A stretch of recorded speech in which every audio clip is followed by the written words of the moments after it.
regularized. Yes. Senator Methu.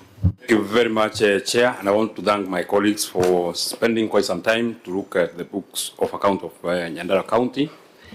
And I want to hold the words of the governor under oath, and it gives me some comfort that he said under oath that in the coming supplementary budget, we shall be able to get a view of the affirmative action money of 374 million. I think that gives comfort to all of us. That gives comfort to me because I know and I think this money will go a very long way in ensuring that we try and catch up with the others. That's why the other counties were donating some money to us. And it will even give us impetus as the members of the counties, small counties. We call ourselves the caucus of the small counties.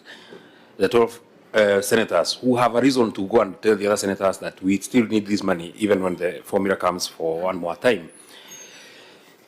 Maybe finally, and I know I will run the risk of, I don't know how to say this, but maybe, and it is my position, Governor, that the Senate would not have any reason to stop the national government from supporting counties.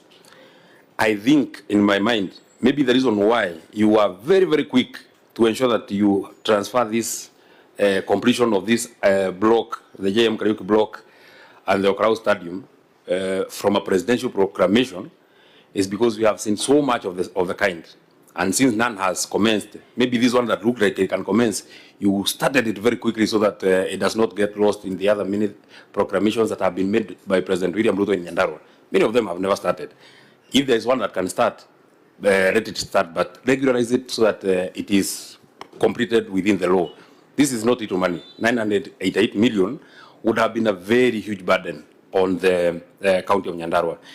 Maybe finally, having gotten these kind of reliefs, because you had budgeted 100 million for JM Kariuki Hospital, I imagine that you'd have budgeted another 100 million in the next financial year.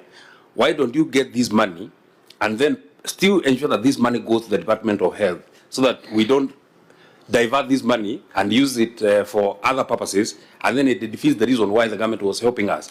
Because they helped us because we don't have enough. Ensure that this money that was meant for this JM Kariuki Hospital, even if it does not go to JM Kariuki Hospital, it goes to the Department of Health so that you can be able to make our medical services better. You can be able to ensure at least people can feel that there is some burden that was on the county that has been taken by the national government and they can actually see and get better services. Maybe finally, Chair, I'll be very excited to have the governor appear before us again to look at the issues on our own source revenue, because I would want to see how it has grown. I now know we have a new system, how it is working better than the system that we had, how it is growing, because, you know, Governor, even as we push money from the equitable share, you have to also push from your side. It can't be that when you joined the equitable share was 5.6 billion, it has now grown to 6.5 billion, but the own source revenue is growing within very marginal rates. It must commensurate.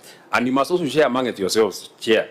It can't be that one county is reporting that they have grown their own source revenue with 500 million, and another county is growing at 300 or 30 million. There must be something very wrong with these counties that are growing their own source revenue within marginal rates. I want to stop there. As you can actually see, Chair, I'm actually a very good man. I'm actually a very, very good man. I'm a very well. There was no doubt. There was, there are some people who actually accuse me of being cantankerous. I only want a good country. Just the same way I'm speaking about Nyandarua is the same way I would want a good country, and those are the things that I say on top of the cars. It's only that sometimes I use a language that is not very friendly to Senator Cherargei, but it's the same thing that I'm saying. I am happy that today you didn't point at the governor. Where Badilisha? Where Badilisha? I think just to tie it up, the senator has said something. I think it's something you need to reflect on, Governor. We don't need to respond to it. You will deal with it when you come back. Now that the national government has taken the burden away from you on JM Kariuki and the stadium, what are you telling the people of Nyandarua that the money that you would have used on the stadium and on JM Kariuki, where else are you putting it? Is it going into mandazis? Or is it going into payment of pending bills? Or is it going into alternative flagship projects? If we had time, we would have interrogated that. But when you come back before us, please have that question in mind so that we can provide that assurance that the burden has been lifted, but the Senate still sends the money, and so you are putting the money in another sector to improve lives and livelihoods. I hope in our next meeting, which shall be by invitation, not by summons, because you seem to have fairly good manners. You come when invited. So at our next meeting, which should be by invitation, I hope you can address us on that. Though if you allow, in a half a minute. Well, I'll allow because you are the one who was pressed for time.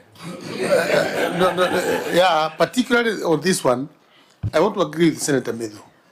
You know, in Nyandarua,